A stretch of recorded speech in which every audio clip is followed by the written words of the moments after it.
Hi guys, unless you've been on a spaceship with Elon Musk over to Mars, you know that Sony has released the fancy FX30 at a very reasonable $1,800 USD, given all of the fantastic video specs that it has.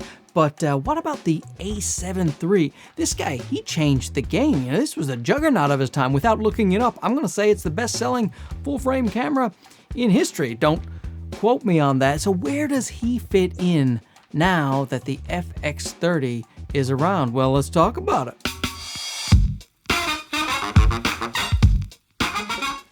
So now the FX30 and the A7iii are very different cameras, so what I will do is I will blast some specs at you, and then at the end I will tell you a little discussion as to where I think the A7iii could fit in very nicely for some people. And I should mention some common strengths that these cameras have. They are both weather sealed, they both have 2 card slots, which is very important for professional work. They both have a fantastic 4K image, which is downsampled from 6K, and no overheating issues really on either camera. The FX30 has a fan, so it might be a little bit better, but I really have had no problems with the A7iii in terms of overheating once you set the internal temperature to high. They both have headphone jacks and mic ports, and they are both part of the Sony E-mount system, so you can use either lens on either camera. Although one is APS-C and one is full frame, but we'll get into that. And now I will list rapid fire the FX30's advantages, which are all coming in video, and there are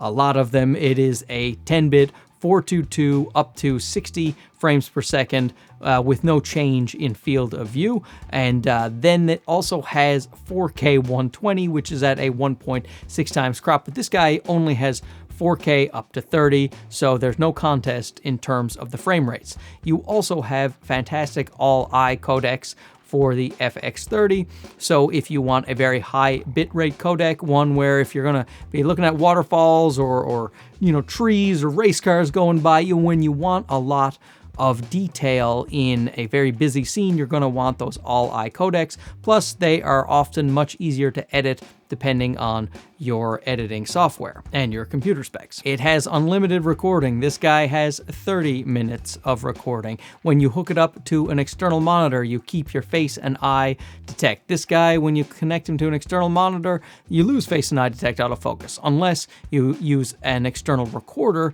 then you can keep your face and eye auto detect if you output only through HDMI. So then you won't be able to record redundantly inside. So that is definitely a problem for video. The FX30 has a flip screen. This guy has a tilty screen. That can be an advantage, and we'll talk about that, but for video, almost everybody prefers the flip out screen. 16-bit linear RAW over HDMI. This guy doesn't even know. RAW? What are you talking about? Is that cat food? He doesn't know. RAW. Better rolling shutter. The FX30 is going to have a faster readout of its sensor with the new processors, and so you're going to get better rolling shutter performance when it comes to the 4K modes as opposed to the A7iii. Much better Ibis. This guy says he has 5-axis in-body image stabilization, but it seems like he has none. It is terrible Ibis, whereas the new 5-axis in-body stabilization with the active stabilization that they put in their cameras works quite well. It works great on the A7 IV, and it will work great on the FX30.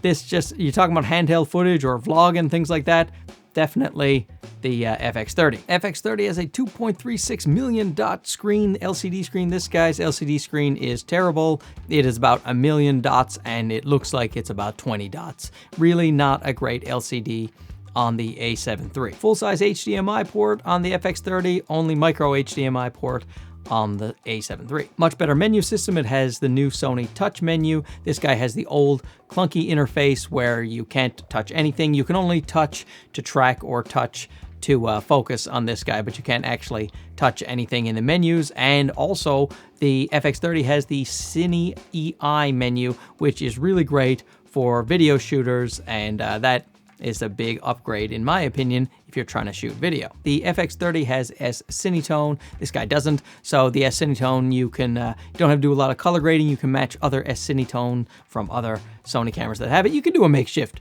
version of this guy. Extra shot did an S-Cinetone for this guy. It works pretty well, so, you know, you can do that. The streaming capabilities are much better on the FX30. You can just plug into the USB-C cord. You don't need software, you don't need capture cards, and you can stream at 1080, 60. You can also do 4K at 15 frames per second, but I don't know why you would do that. And this guy, you will want a capture card or some kind of device if you want to do high quality streaming. The FX30 has new color science, so this guy, the colors aren't as great coming straight out of camera. You will definitely want to be doing some color grading if you were going to use the A7 III for video. Now let's talk about the advantages of the A7 III, and it does have a few. It has a full frame sensor, and with that full frame sensor comes better low light performance. The A7 III is a beast, as the kids like to say, in low light. It is going to be better in low light than the FX30 and its APS-C size sensor, and also the dynamic range is going to be better for the A7 III versus the FX30. The FX30 is going to be easier to color grade with its 10-bit and all that color information, but in terms of dynamic range, the A7 III wins out. So let's just say at the same field of view and the same aperture, you are going to get a blurrier background in a photo. Like let's say if you wanted an 85mm f1.8, you take a photo of this, the 85mm is going to look blurrier than the 56mm f1.8, or even the f1.4 if you got an APS-C from, say, Sigma, and you get the f1.4. This f1.8 is still going to be a blurrier look at the 85mm field of view. So you get something like a 50mm f1.2 for the A7 III. You just can't find the equivalent of that. A 50mm field of view at an f1.2 it's just not going to happen, especially if you want autofocus. So photographers are definitely going to prefer the A7 III, and one of those reasons too is because it has a viewfinder, a 2.36 million dot EVF. You know, the thing that you look through that is essential when you want to take photos for many people, myself included. I love to take photos with the viewfinder. You can get used to the screen, and a lot of the kids are doing that these days, but still, a viewfinder is great, especially on a sunny day. Has a mechanical shutter. FX30 doesn't have a mechanical shutter, and with its mechanical shutter it can take 10 frames per second, whereas the FX30, it just takes single shots. You can take photos with the FX30, but it is an afterthought. It is not one of its primary functions. This guy, his primary function, I would argue, is photography. And lastly, I'll talk about price. And while this guy is $2,000 new at B&H, whereas the FX30 is $1,798 new at B&H, you probably shouldn't buy this camera new. A lot of people in my comments when I do A7 III videos, they talk about getting them for $1,300, $1,400, and now we're talking. Because to me, if you're going to get a hybrid camera, I think the A7 IV is the best value camera on the market. Try to save up if you're serious about your hybrid shooting. You want an excellent video camera and an excellent photography camera. I don't think it gets any better than the A7 IV. But if you can get this camera, this A7 III, for $1,300 or $1,400, let's say, I mean, you have a professional level photography camera that also has excellent video features. Guys like Peter Lindgren, you know, he built his entire channel on the A7 III. You know, that poker game where the guy's throwing the cards and the handsome guy's like smoking a cigar? That was all A7 III. The Daniel Schiffer kid, my goodness, with the transitions and the commercials and what, that's all A7 III. He used that for years. I think he still might be using it. And some people actually prefer not to have the flip out screen. I know it's hard to say that in 2022, but like, it's just, you know, some people like to do their photos lined up with the viewfinder, or if they're running on a gimbal, they don't like flipping the camera out to the side, the screen out to the side. They want to be able to tilt it up and down just running on a gimbal. And I must say, I do prefer using this camera on a gimbal. And that's the thing. If you're behind this camera, we'll talk about the photos in a second, but if you're behind this camera as a videographer, this can really work for you because you can see the 30-minute record limit. You can see when you'll need to restart the camera, and you also don't have to worry about the flip out screen. Like, let's say your wife or your, you know, joy partner or whatever people are calling themselves these days, she's got a cooking show. They have a cooking show. This thing can do you great right there. You run them on a gimbal, going in like that, nice 4K recording. And now the 120 slow motion is in 1080, yes, but slow motion has that dreamy feel to it anyway. Plus, most people are still watching content, if you're doing online content, on their phones that aren't 4K. So they're pretty much watching it in 1080 anyway, so they're probably not going to ever tell the difference between your 4K 120 and your 1080, 120. Now, don't get me wrong, I prefer, 4K, 120. I'm just saying, maybe you don't need it. And if you don't need it, but you do need professional photographs, I mean, this guy with his 2 card slots, it's excellent autofocus, it's wonderful photography features.